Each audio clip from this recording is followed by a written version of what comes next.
Doctor APJ Abdul Kalam जी ने कहा है, आप अपना भविष्य नहीं बदल सकते, लेकिन आप अपनी आदतें बदल सकते। निश्चित रूप से आपकी जो बदली हुई आदतें हैं, वही आपका भविष्य बदल देगी। हेलो एवरीवन, और आप सबका स्वागत है आज के हमारे इस न्यू सेशन में, सीएसआर नेट अचीवर्स के इस शो में। और आज हम मिलेंगे निकिता से और जानेंगे उनकी सफलता की जर्नी, कि उन्होंने किस तरह से सीएसआर एग्जाम्स के लिए मेहनत की, कितने उनके लाइफ में मुश्किलें आई और उनकी सफलता का राज क्या है। तो आज हम जानेंगे। तो सबसे पहले निकिता, आपका बहुत बहुत स्वागत है आज के हमारे थैंक यू इस सो मच सेशन सर। में। और थैंक यू हम सो मच सब सर। बहुत खुश है निकिता, आपका इतना अच्छा रिजल्ट आया। It's my honour to talk to you. Yes. और हमारे सारे स्टूडेंट एंड पूरे आईएफएस फैमिली की तरफ से निकिता, आपको बहुत बहुत कॉन्ग्रेचुलेशंस। Thank you sir. तो हम सब बहुत खुश है कि निकिता का all India rank CSR JRF 90 आया हुआ है। और निकिता ने जी सर। पूरी प्रिपरेशन जो है वो लाइव कोर्स से की हुई है, आईएफएस से की हुई है। तो जी सबसे पहले सर। मैं इंट्रोड्यूस कराता हूं निकिता। ये हरियाणा से है। और निकिता ने अपना जो एमएससी है वो जूलॉजी में किया हुआ है। और ये महर्षि दयानंद यूनिवर्सिटी से किया हुआ है, एमएससी जूलॉजी। और निकिता ने उसके बाद पीएचडी के लिए भी ज्वाइन किया है। और पीएचडी ज्वाइन करने के बाद पीएचडी करते करते, कोर्स वर्क करते करते उन्होंने पूरी प्रिपरेशन की है, अच्छे से सारे टॉपिक को पढ़ा है, बहुत कड़ी मेहनत की है। और निकिता का इतना अच्छा रिजल्ट आया। तो निकिता, इसके लिए आपको बहुत बहुत congratulations. Thank you sir. Yes. तो सबसे पहले निकिता, मेरा एक क्वेश्चन है कि आपको आईएफएस के बारे में कहाँ से जानकारी मिली। तो इंस्टाग्राम स्क्रॉल करते करते ना रील आई थी केसी सर की। उसमें हम्म। वो बायोकेमिस्ट्री का कोई क्वेश्चन सोल्व करा रहे थे, कोई टॉपिक ऐसा करा रहे थे। उससे पहले मेरे को पता था आईएफएस यूट्यूब पे है, मतलब उस एक जो जेआरएफ की कोचिंग है आईएफएस, पर मैंने कभी पढ़ा नहीं था। तब मैंने फर्स्ट टाइम सर की रील देखी थी, फिर मैंने हम्म। यूट्यूब पे सर्च करा था। हम्म। कुछ मेरे क्लास के बच्चे भी आईएफएस से पढ़ते थे, पर मैं उस वक्त कहीं और से पढ़ती हम्म। और मेरे को पता नहीं था। लेकिन जब मैंने वो देखा और फिर मैंने प्रांशु सर तब मॉलिक्यूलर बायोलॉजी करवा रहे थे, हम्म। मैंने वो उसकी कुछ 2-3 क्लासेस ली थी, तब मेरे को पता लगा। जब तक मैं पढ़ रही थी वो अच्छा तो था, लेकिन हम्म। सफिशिएंट नहीं था। हम्म। मैंने जब पूरी क्लासेस ली और पता लगा कि अब ये पढ़ लिया तो सब कुछ कवर हो ही जाएगा। हाँ। और निकिता, जब आपने प्रिपरेशन स्टार्ट की थी, जैसे आपकी एमएससी कंप्लीट हुई तो आपने पीएचडी ज्वाइन की। तो जी आपका सर। वो सफर हमें बताइए कि पीएचडी आपने कैसे ज्वाइन की थी। तो मेरा 2024 में जो जनवरी फरवरी में गेट हुआ था, मेरा गेट हो गया था। उसके बाद मेरे को ये था कि रिसर्च फील्ड में जाना है, तो हम्म। उस वक्त सभी यूनिवर्सिटी के पीएचडी के फॉर्म लेट निकले थे। तब हम्म। मैंने सबसे पहले अप्लाई किया था डीयू के लिए, एमडीयू के लिए। डीयू में मेरा नहीं हो पाया था, लेकिन एमडीयू में मेरा हो गया था। हम्म। और मेरी एमएससी भी यहाँ से थी, तो मैं बहुत खुश थी कि एमडीयू में हो गया, माइक्रोबायोलॉजी डिपार्टमेंट में हुआ। और उस वक्त मेरा जेआरएफ नहीं था। काफी बच्चों का यहाँ जेआरएफ था, तो मैं बड़ा ना हम्म। लेफ्ट आउट फील करती थी कि मेरा जेआरएफ नहीं है। फिर मैंने तैयारी करनी शुरू करी। मेरे परसेंटाइल आए थे 97.8 परसेंटाइल जब मैंने हम्म। फर्स्ट टाइम दिया था। हम्म। तब बड़ा दुख हुआ था कि बड़े कम परसेंटाइल से रह गया। हम्म। बाद मैंने ना अपनी गलतियां पकड़ी कि शायद इस वजह से नहीं हो रहा होगा, क्या क्या मतलब क्या क्या मैं गलत कर रही हूँ। फिर सारा मैंने दोबारा से जब केसी सर ने एक रिजल्ट आने के बाद एक क्लास एक ऑनलाइन क्लास आई थी उनकी, जिसमें उन्होंने ये बताया था कैसे कैसे दोबारा से प्रिपेयर करें, कैसे कैसे स्ट्रेटेजी वो फॉलो करें। मैंने हम्म। दोबारा से शुरू करा, पीएचडी के साथ साथ करा। हाँ, थोड़ा सा टाइम मैनेजमेंट में दिक्कत तो होती है, क्योंकि लैब भी आना होता है, फिर कोर्स वर्क भी चल रहा हम्म। था, वर्कशॉप भी चलती थी, काफी कुछ होता था। लेकिन मैं सुबह टाइम निकाल लेती थी। सुबह 5 बजे से लेके 9 बजे तक पढ़ लिया, 10 बजे 9:30 10 बजे लैब आ गई, लंच टाइम में 1 घंटा निकाल लिया, फिर शाम को टाइम निकाल लिया। इस तरीके से मैंने सारा सिलेबस कर दिया था। पर इस बार मैंने सोच लिया था कि ये मैं लास्ट अटेम्प्ट दूंगी। अगर नहीं हो पाया तो फिर कुछ किसी तरीके से नहीं हो पाएगा, लेकिन इस बार मैंने अपना 200% दिया। And thanks to IFS, every teacher जिसने भी जो भी यूनिट करवाई, KC sir, Priyanshu sir, Vishal sir, Lalji sir, मतलब किसी भी टीचर को हम ना मतलब कोई भी कमी नहीं बता सकते, इतने अच्छे से हर पॉइंट कवर कराया। हम्म, बाकी सब प्लेटफ़ॉर्म पे ये तो बता देते मतलब ये तो बता देते कि आज तक ये आया हुआ है, यहाँ से क्वेश्चन आया है, पीवाईक्यू सोल्व हो जाते हैं। ये कोई नहीं बताता कि यहाँ से भी क्वेश्चन आ सकता है। हम्म, वो किसी ने नहीं बताया था कि यहाँ से भी क्वेश्चन आ सकता है। जहाँ से मैं पहले पढ़ती थी, वहाँ से मेरी पीवाईक्यू तो सारे सोल्व हो जाते थे। लेकिन मैं खुश हो जाती थी कि मेरे तो सारे पीवाईक्यू हो गए, अब तो मेरा पेपर हो जाएगा। लेकिन वो सब नहीं हो पाता था कि अगर कुछ अलग तरीके से क्वेश्चन आ गया एप्लीकेशन बेस्ड आ गया, तो मैं कैसे कर पाऊँगी? हम्म, आईएफएस पे सब कुछ करवाया और जो सर लास्ट में जो आप लोगों ने जो जेआरएफ वाले जो ये जेआरएफ एक्सप्रेस और महाकुंभ चलाया था ना सर, हम्म, उससे बेस्ट तो कुछ भी नहीं है। यस, उससे बेस्ट कुछ भी नहीं है। अगर किसी ने पढ़ रखा है ना सर और वहाँ से रिवीजन कर ली, उसका जेआरएफ फिर रुक ही नहीं सकता। Yes, yes. तो निकिता, फिर आपने जब लाइव बैच ज्वाइन किया, लाइव कोर्स लिया, तो उसमें आपने सारे नोट्स प्रिपेयर किए थे? जी सर, आप लोग जो पढ़ाते थे मैं मतलब उसकी पीडीएफ वगैरह तो सारी होती थी, लेकिन मैं ना साथ-साथ लिखती थी, जिससे प्रैक्टिस बनती रहे। हम्म, साथ-साथ मैंने लिखा, फिर मैं उन नोट से भी पढ़ती, आप वाली पीडीएफ से भी पढ़ती और फिर मैं दोन मतलब एक ना फ्लो बन जाता था पढ़ने का। नोट्स मैंने सारे अपने हाथ से भी बनाए हुए हैं। ऐसा नहीं कि मैंने कोई नोट्स नहीं बनाया, मैंने सिर्फ़ फ़ोन में रखा क्योंकि खुद से नोट्स बनाते हैं तब ज़्यादा बेटर रिवीजन भी होता है और याद भी हम्म, रहता है। तो मैंने सब कुछ अपने हाथ से लिखा और आप लोगों का तो फिर कंटेंट सफिशिएंट था ही सर। यस। और निकिता, जैसे हम देखते हैं रिजल्ट के लिए बहुत इंपॉर्टेंट होता है क्वेश्चन प्रैक्टिस, तो आपने जी क्वेश्चन सर। प्रैक्टिस कहाँ से की थी? सर पहले तो सारे पीवाईक्यू, उसके बाद जो आईएफएस एप्लीकेशन के ऊपर जितने भी प्रैक्टिस मॉक टेस्ट जितने भी होते हैं ना सब मैं हम्म, सारे देती हूँ। वाओ। तो ये जो question practice as well as जो आपने नोट्स वगैरह प्रिपेयर किए थे, उसका फाइनल एग्जाम में आपको बेनिफिट मिला? जी सर और जो आप लोगों ने अपने आईएफएस पे कुछ मॉक टेस्ट डाल रखे, कुछ प्रैक्टिस क्वेश्चंस डाल रखे हैं, हाँ, कुछ क्वेश्चंस तो सिर्फ बस लैंग्वेज चेंज थे, क्वेश्चन वही थे। हाँ, यस। तो जैसे निकिता, हम ये देखते हैं कि जब आप प्रिपरेशन कर रहे हो तो प्रिपरेशन में सबसे इंपॉर्टेंट होती है स्ट्रेटजी, और जी एग्जाम के सिलेक्शन में भी सबसे इंपॉर्टेंट होता है कि आप रिविजन्स कैसे करते हैं, रिविजन के लिए कौन सी स्ट्रेटजी यूज करते हैं। तो आपकी ऐसी क्या स्ट्रेटजी आपने यूज की थी कि जिसकी वजह से आपका इतना अच्छा रिजल्ट आया? तब पहले जो यूनिट कवर पहले तो डेली पढ़ना है मतलब कि एक भी दिन स्किप नहीं करना है। फॉर एग्जांपल आपने जैसे सेल बायोलॉजी की इमोशन बैच पे क्लासेस चल रही थी, तो मैंने अपनी वो क्लासेस कभी स्किप नहीं करी। ऑनलाइन जो भी क्लासेस चलती थी डेली की डेली क्लासेस हो गई। शायद कभी लाइव मिस हो सकती हैं, पर वो उसी दिन कंप्लीट होगी। अगर रिकॉर्डेड में भी कंप्लीट होगी तो सेम डे कंप्लीट करा। अगले दिन सुबह उठ के सबसे पहले पुराना रिवाइज करा, नया शुरू नहीं करा, पहले पुराना रिवाइज करा। और फिर उसके जब वो एक टॉपिक कंप्लीट हो गया फिर उसके पीवाईक्यू लगाए, प्रैक्टिस क्वेश्चन करे। जो क्वेश्चन गलत हुआ उस टॉपिक को दोबारा रिवाइज करा, वो क्वेश्चन दोबारा लगाया और जब वो बिल्कुल फाइनल क्लियर हो गया कि इस टॉपिक से अब किसी तरीके से भी कोई भी क्वेश्चन आ जाए कितना भी घुमा फिरा के, तब तक दूसरे किसी चीज पे जाना ही नहीं है। पहले पहला कंप्लीट करो फिर नेक्स्ट स्टेप पे जाओ। यस। और जैसे निकिता, हम ये देखते हैं कि जब आप प्रिपरेशन करते हैं, क्योंकि आपने भी पीएचडी करते करते प्रिपरेशन किया है, बहुत सारे स्टूडेंट बोलते हैं कि पीएचडी में तो टाइम ही नहीं मिलता, 10-10 12-12 घंटे आप लैब में बैठते हो, इतना काम होता है, तो आप रिविजन्स या प्रिपरेशन करने के लिए टाइम कैसे मैनेज करते थे? सर सुबह सबसे पहले तो सुबह मैं उठती थी 5 बजे। हम्म, मैंने जो पहले दिन पढ़ा था सबसे पहले मैं वो रिवाइज करती थी। हम्म, मैं नया टॉपिक जो मेरे को आज का करना है मैं वो करती थी जितना भी मेरे से हो पाता था। हम्म, 2 बजे तक मैं पढ़ती थी फिर मैं लैब आ जाती थी।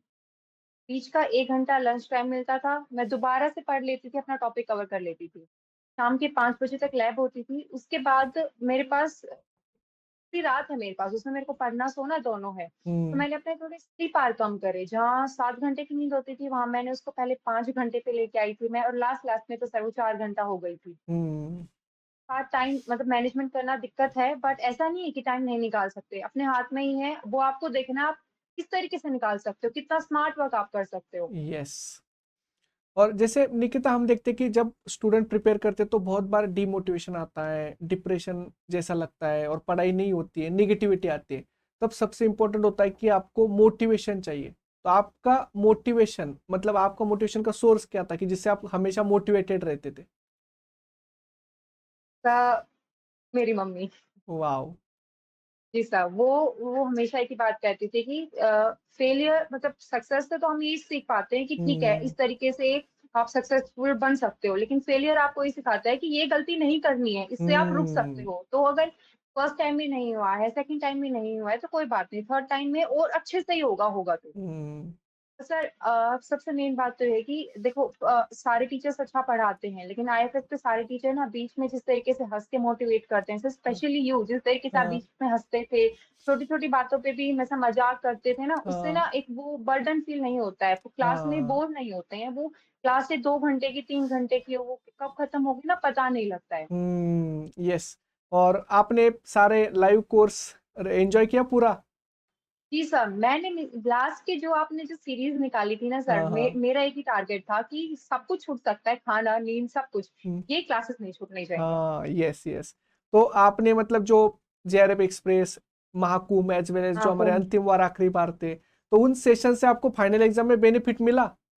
सर इतना ज्यादा कि जो आपने लाइव क्लासेस पढ़ी थी ना, हम्म। वो था, मतलब उससे आपने पूरे एक लड्डू बना लिया था। और जो ये लास्ट वाली जो क्लासेस थी ना, वो उसके ऊपर वो जो हम सिल्वर चांदी का वर्क हाँ करते हैं ना, हाँ उसने हाँ। चांदी का वर्क कर दिया था। यस, तो एकदम से उसमें सारे रिविजन्स किए थे अच्छे से? जी यस। सर, जी सर। हम्म। और इतने अच्छे से नोट्स रिवाइज हो गए थे कि ना, वो एक टेंशन होती कि मैं रिवाइज कैसे करूंगी, इतना सारा सिलेबस है, हम्म 13 यूनिट है, मैं कैसे रिवाइज कर पाऊंगी। उनसे तो एक तभी हो जाती थी। हम्म। और जैसे निकिता, हम देखते कि जब आप प्रिपरेशन करते हो तो प्रिपरेशन करते वक्त सबसे इंपॉर्टेंट होता है कि आप क्वेश्चन जो गलत हो रहे हैं उनको देखो, आपके मिस्टेक्स को देखो। तो आप अपने मिस्टेक से कैसे लर्न करते थे? तब बहुत बार ना ऐसा लगता है हमें कि ये ऑप्शन तो मैंने जो करा वो ठीक है, और हम्म वो कहीं ना कहीं ना ठीक भी होता है, लेकिन उससे ज्यादा ठीक और एक और ऑप्शन होता है जो हमें हम्म ढूंढने में थोड़ी दिक्कत होती है। तो जब हम्म भी मेरा कोई ऐसा ऑप्शन गलत होता था ना, मैं पहले ये नहीं देखती थी मैं कि जो ठीक हुआ है वो क्या, मतलब वो चलो वो तो ठीक है, वो कैसे ठीक है। पहले जो गलत हुआ है वो गलत क्यों है, इसमें ऐसा क्या था जिसकी वजह से ऑप्शन ठीक नहीं हो पाया, तो मैं पहले अपनी उस गलती को ठीक करती थी, फिर जाके मैं सही ऑप्शन की तरफ देखती थी। यस। और निकिता, जैसे हम देखते कि सबसे इंपॉर्टेंट एग्जाम में होता है कि जो आपका नेगेटिव सिलेक्शन है उसको कम करो। जी सर। जो एग्जाम में आप नेगेटिव सिलेक्शंस को कम करने के लिए आपने किस तरह से प्रैक्टिस की थी? तो जब जैसे फर्स्ट अटेम्प्ट किया था उसके हम्म अंदर नेगेटिव हो गए थे, खासकर सी सेक्शन में कुछ गड़बड़ हुई थी। और बी में भी, बी थोड़ा सा मतलब सर वो छोटे छोटे क्वेश्चन होते हैं पर वो मतलब उतने खतरनाक भी होते हैं वो, हम्म वहाँ भी गड़बड़ हो गई थी। इस बार केसी सर ने कहा था कि सी सेक्शन के अंदर 25 के 25 क्वेश्चन टारगेट होने चाहिए। मैंने उसी हम्म। दिमाग से मैंने टाइम मैनेजमेंट करा, मैंने वो जो 70 क्वेश्चन थे, मैंने 70 के 70 क्वेश्चन पढ़े हैं, मैंने उन वाओ। सबको देखा है। और हम्म। मैंने उसमें से सिर्फ वही क्वेश्चन सेलेक्ट करे जिन पे मैं श्योर थी। Yes yes. सेम मिस्टेक हो गई थी पर हम्म कोई बात नहीं, पहले से काफी इंप्रूवमेंट हुई थी। नेगेटिव जैसे नेगेटिव नहीं होना चाहिए वो ही निकाला था, पॉजिटिव हम्म। बाद में देखूंगी, पहले नेगेटिव नहीं हो। यस। तो निकिता, अब हम क्या करते हैं, थोड़ा रैपिड फायर राउंड लेते हैं। हाँ, तो जी आप, सर। मैं फास्ट क्वेश्चन पूछूंगा, अभी फास्ट आंसर करना। जैसे जी सर। सबसे इंपॉर्टेंट, सीएसआर में इतने सारे यूनिट्स है, आपने कितने यूनिट्स प्रिपेयर किए थे? सर 11 यूनिट कंप्लीट करे थे और बाकी के 2 यूनिट के सारे इंपॉर्टेंट टॉपिक्स जो जहाँ से क्वेश्चन आए हुए हैं आज तक वो करे थे। वाओ। और निकिता, इतने सारे यूनिट्स है अपने सीएसआर में, आपका फेवरेट यूनिट कौन सा है? सर फेवरेट यूनिट, हाँ। Sir cell bio. वाओ। और निकिता, इतने सारे मतलब हमारे यूनिट्स है, तो आपको सबसे टिपिकल यूनिट कौन सा लगता है? सर टेक्निक्स वाले यूनिट। हाँ यस। और जैसे हम देखते कि निकिता, हम सीएसआर एग्जाम में part 3, part A B C होते, आप सबसे पहले कौन सा पार्ट करते? सपाटे। Part A. यस। जी सर। और आप सबसे मतलब डर कौन से पार्ट का लगता है आपको? सब बी। बी। यस। जी सर। और फेवरेट पार्ट कौन सा है सबसे? Sir C. C part. Okay okay. जी और सर। जैसे हम देखते कि हमारे बहुत सारे स्टूडेंट जो मैथमेटिक्स से डरते, दूर भागते उससे, क्या आपको मैथमेटिक्स से डर लगता है? तो डर लगता, मतलब डर तो लगता है, लेकिन इस बार बड़े अच्छे से उसको देख लिया था कि जहां से क्वेश्चन आते हैं ना वही टॉपिक करके जाऊंगी। हाँ। 10 क्वेश्चन करके आई थी, 9 क्वेश्चन ठीक हो गए, मैं खुश थी। वाह वाह वाह वाह। तो न्यूमेरिकल आंसर टाइप क्वेश्चंस भी आप अच्छे से सॉल्व करते हैं सारे? जी सर, जी सर। हम्म। और निकिता, जैसे आपने एप्टीट्यूड का प्रिपरेशन किया था? जी सर। यस। तो एप्टीट्यूड में मतलब जैसे आपको मैथमेटिक्स से डर नहीं लगता? इतना नहीं लगता क्योंकि हो जाता है वो मैथमेटिक्स, अगर आपको ढंग से कॉन्सेप्ट आता हो फिर वो क्वेश्चन काफ़ी आसानी से हो जाता है। यस। और निकिता, जैसे हम देखते हैं कि एग्जाम में part A, part B, part C में टाइम मैनेजमेंट बहुत इंपॉर्टेंट होता है। तो आपने कितना टाइम दिया था कौन से पार्ट को? तब पार्ट ए को मैक्सिमम सिर्फ 30 मिनट, उससे ज़्यादा 1 हाँ। मिनट भी नहीं। यस। और सब पार्ट बी को जितना बीच में शायद 40-50 मिनट्स इतने में शायद ये भी ज्यादा ही हो गए, इतने में हो गया था। मैं हाँ। मैक्सिमम टाइम पार्ट सी को दिया था, मेन टारगेट था कि सारे के सारे क्वेश्चन पढ़ने हैं, यस। और तो जैसे ऐसा ना हो कि आसान क्वेश्चन रह जाए। हम्म, निकिता, जैसे एग्जाम में सबसे पहले बहुत सारे स्टूडेंट बोलते हैं कि एग्जाम से पहले बहुत डर लगता है, बहुत मतलब एकदम टेंशन आता है, पैनिक हो जाते हैं हम। तो क्या आपको भी एग्जाम से पहले डर लगा था? सच्ची बताऊं तो इस बार वाले में डर बिल्कुल नहीं था, उससे पहले वाले में डर लगा था। और शायद वो डर था जो कमी थी, इस बार नहीं लगा था। इस बार सब कुछ ही तो पढ़ लिया था, आप लोगों ने सब कुछ ही तो हाँ। करा दिया था, कोई टॉपिक ही नहीं बचा था जिससे मतलब ऐसा लगे कि यहाँ से क्वेश्चन आ गया तो मैं क्या करूंगी। इस बार डर नहीं लगा था सच में। Yes, yes. और जैसे निकिता, आपने जैसे कहा था कि पिछले बार का एग्जाम में आपने दिया था, तो पिछले बार के एग्जाम में ऐसी क्या गलतियां हुई थी कि आपको मतलब जैसा रिजल्ट आना चाहिए वैसा नहीं आया? तो एक तो सर जो जनरल सेक्शन होता है, फर्स्ट सेक्शन जो होता है, उसके अंदर गड़बड़ हो गई थी। हम्म। उसके अंदर गड़बड़ हो गई थी, उसमें से काफी क्वेश्चंस गलत हो गए थे। अच्छा। और सब पार्ट बी ठीक था, पार्ट सी में मैंने सिर्फ उसमें 21 क्वेश्चन अटेम्प्ट करे थे। हाँ। उस 21 में से भी कुछ 4-5 गलत हो गए थे। हाँ। तो ओवरऑल परसेंटाइल आई थी 97.8। यस। वहाँ गड़बड़ थी। इस बार जो इस जर्नल सेक्शन था, फर्स्ट सेक्शन था, उसमें मैंने जैसे जब इस जो जीआरएफ एक्सप्रेस में उसकी भी जो क्लासेस थी, उसके अंदर जो इम्पोर्टेंट टॉपिक्स थे, मैंने वो टॉपिक्स पहले नोट डाउन कर लिए थे। हम्म। मैंने उनकी सभी क्लासेस जो फिर आईएफएस के एप्टीट्यूड चैनल पे उस पे भी देखी। और मैंने सिर्फ वो क्वेश्चन करे जो मतलब मैंने ज्यादा इतना भी नहीं सोचा था कि मैं 15 क्वेश्चन अटेम्प्ट करके आऊंगी, और मैंने ये भी नहीं सोचा था कि मैं 5 क्वेश्चन अटेम्प्ट करके आऊंगी। मेरे को था मैं हम्म। बीच में करूंगी लेकिन ठीक करूंगी। वैसा ही हुआ। तो दिमाग से काम लिया थोड़ा कि ज्यादा ही मुश्किल टॉपिक करने ही नहीं है जहाँ से गड़बड़ हो सकती है। आसान टॉपिक हम्म। उठाओ, जहाँ से क्वेश्चन आते हैं वो टॉपिक उठाओ, और फिर वहां से क्वेश्चन आ भी जाता है और आपका क्वेश्चन हो भी जाएगा अगर आप थोड़ा सा ठंडे दिमाग से क्वेश्चन करोगे तो। Yes, yes. और निकिता, जैसे एग्जाम में जैसे इस बार जब आपने प्रिपरेशन किया तो आपने क्या क्या इम्प्रूव किया खुद के मतलब मिस्टेक से, क्या क्या सीखा और किस तरह से इस बार का आपने टारगेट किया था? तो मैंने ये था कि सी सेक्शन में गड़बड़ नहीं होनी चाहिए इस बार। यस।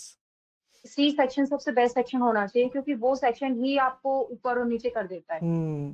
तो सी सेक्शन में मैंने था मैं 25 के 25 क्वेश्चन अटेम्प्ट करके आऊंगी, वो भी ठीक करके आऊंगी अपनी तरफ से तो। हाँ। और उसमें से मैक्सिमम ठीक भी हुए थे, 20+ ठीक हो गए थे। वाओ। हाँ, तो मैं खुश थी। और बी सेक्शन भी काफी अच्छा गया था।